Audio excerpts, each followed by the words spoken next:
Selamat pagi Ibu Bapak, Saudara, anggota jemaat dan simpatisan GKI Taman Majapahit Semarang. Bagaimana situasi dan kondisi kabar Anda pada hari ini? Semoga fit, semoga dipenuhi dengan sukacita dan melangkah di hari yang baru ini dengan hati yang dipenuhi damai sejahtera. Nah, Ibu Bapak, Saudara yang terkasih dalam Tuhan Yesus Kristus, di dalam dunia filsafat dikenal istilah paradigm shift atau perubahan paradigma. Ada sebuah kata-kata mutiara yang berkata, segala sesuatu yang ada di dunia ini pasti akan mengalami perubahan, kecuali perubahan itu sendiri. Ya, kita semua pasti akan mengalami perubahan.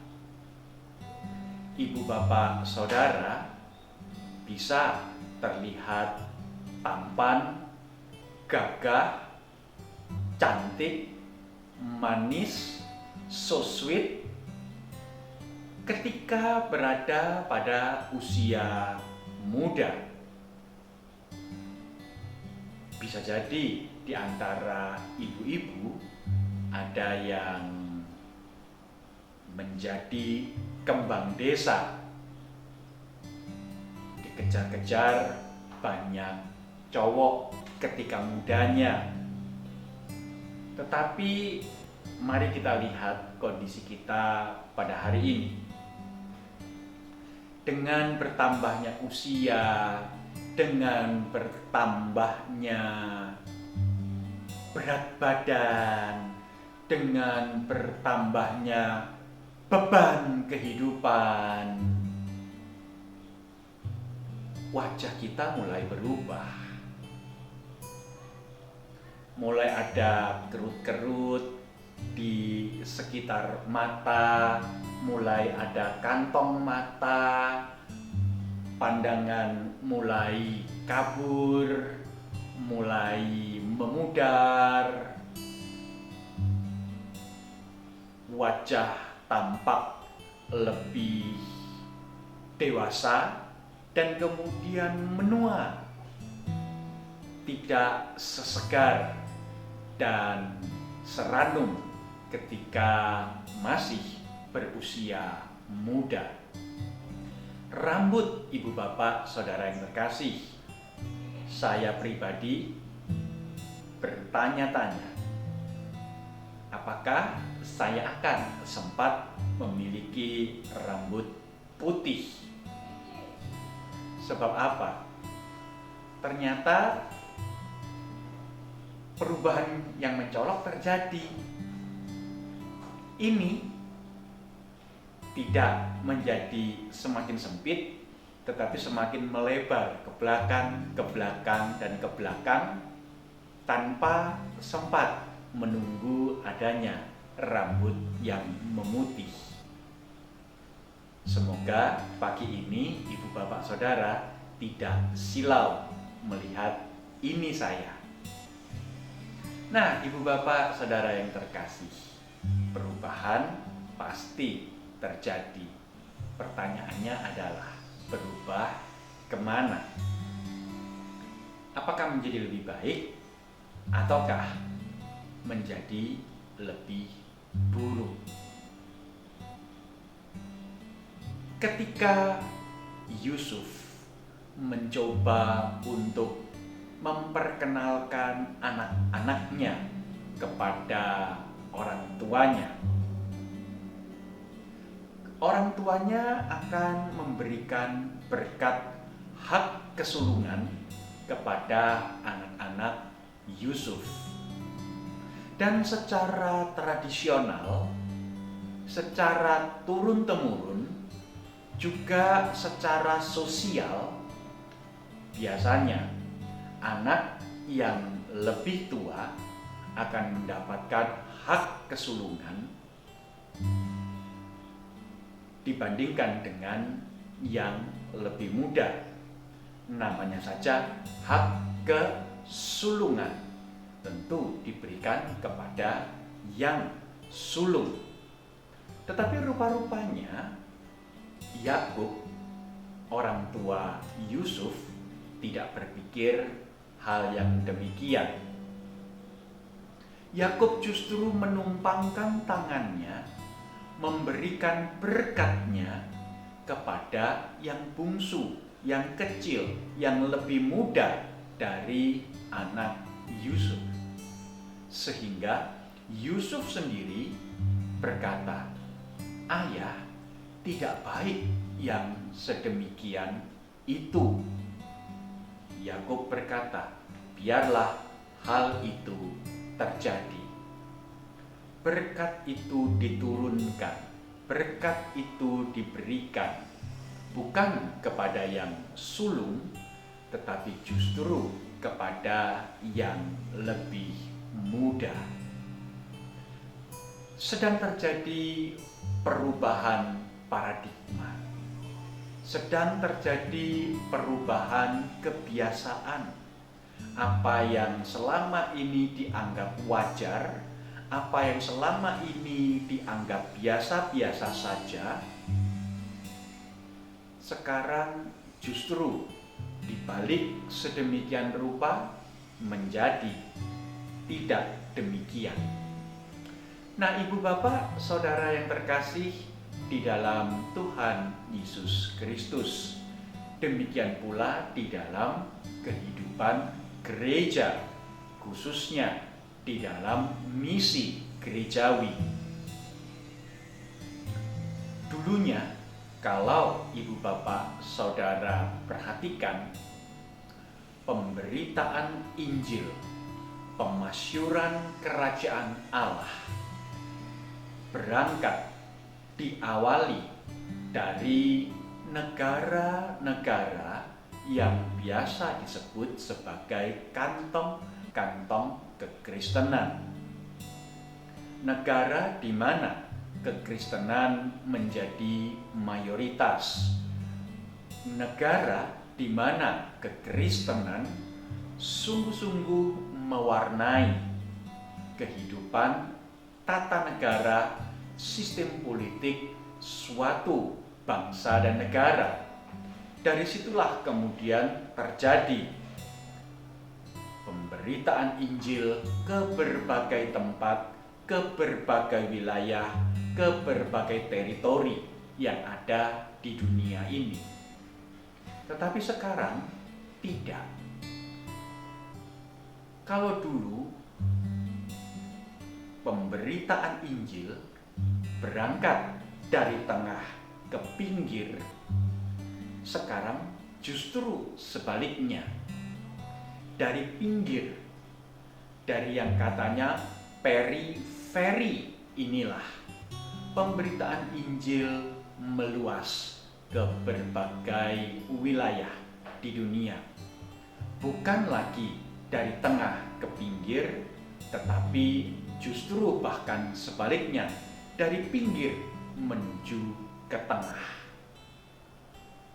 Dari negara-negara, dari bangsa-bangsa yang tidak bisa dikatakan sebagai negara Kristen, tidak bisa dikatakan sebagai bangsa yang mayoritas menganut kekristenan, Injil Kerajaan Allah diberitakan dan dinyatakan. Demikian pula dengan kehidupan generasi hari ini. Dulunya yang senior, yang tua, yang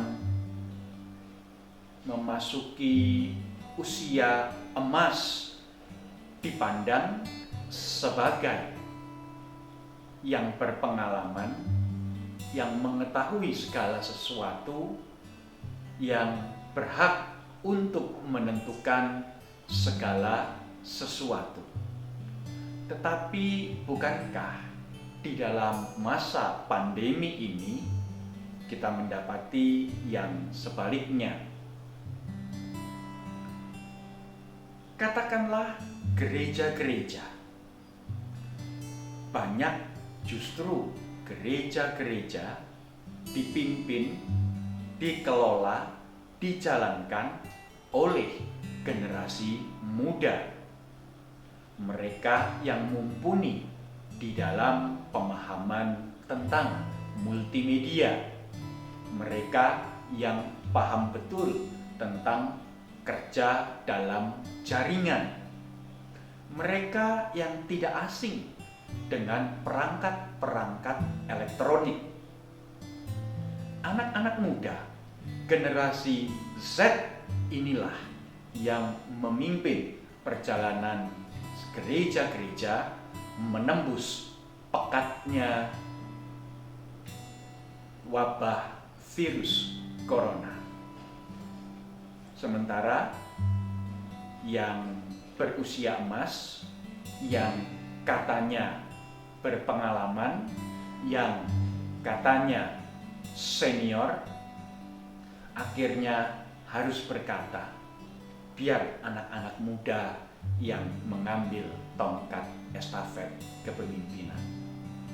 Itu perubahan paradigma.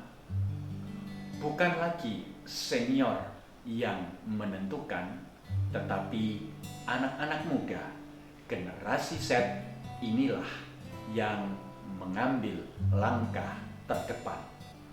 Nah, Ibu Bapak, Saudara yang terkasih dalam Tuhan Yesus Kristus, perubahan paradigma senantiasa akan terjadi di dalam sejarah kehidupan manusia. Sebab, seperti telah saya katakan, segala sesuatu akan berubah. Bagaimana dengan kehidupan kita? Adakah kita memiliki perubahan paradigma juga? Adakah kita juga telah mengalami perubahan paradigma? Setidak-tidaknya, apakah orientasi kehidupan Ibu, Bapak, Saudara? Apakah kita berorientasi kepada diri kita sendiri? Apakah kita memusatkan kehidupan kita pada diri kita sendiri, ataukah pada pribadi-pribadi yang ada di hadapan kita, pribadi-pribadi yang ada di sekitar kita? Menarik sekali apa yang pernah dikatakan oleh Mother Teresa. Ketika aku melihat pribadi-pribadi yang terluka yang ada di sekitarku, aku melihat Kristus yang terluka. Dan ketika aku melayani mereka, aku menganggap bahwa aku melayani Kristus yang terluka. Nah, Ibu Bapak, Saudara yang terkasih dalam Tuhan Yesus Kristus, bukankah melalui kehadiran pribadi-pribadi yang ada di sekitar kita, kita boleh mengalami kehadiran Kristus? Oleh karena itu, jangan lama-lama memfokuskan diri, memberikan orientasi diri kepada diri sendiri. Tetapi biarlah kita memfokuskan diri kita, kita mengarahkan pandangan kita kepada mereka yang ada di sekitar kita, dan hidup kita boleh menjadi berkat bagi mereka seperti yang Tuhan kehendaki. Amin. Mari kita berdoa. Bapa Surgawi, kalau dahulu kami lebih suka memfokuskan kehidupan kami pada diri kami sendiri, biarlah dengan kuasa kebangkitan Kristus yang menang atas maut, kami dimampukan untuk mengubah orientasi kehidupan kami. Kami tidak lagi berfokus kepada diri sendiri, tetapi kami boleh memusatkan hidup kami kepada Kristus. Kristus yang hidup di dalam kehidupan pribadi-pribadi yang ada di sekitar kami, khususnya di tengah-tengah pribadi-pribadi yang mengalami kesukaran, kesulitan, kemiskinan, dan bahkan ketertindasan, keterpinggiran.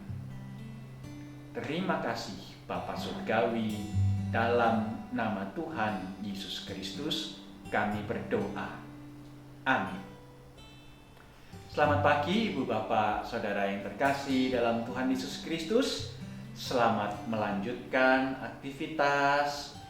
Tuhan memberkati dan menjadikan hidup Ibu Bapak Saudara menjadi berkat. Amin.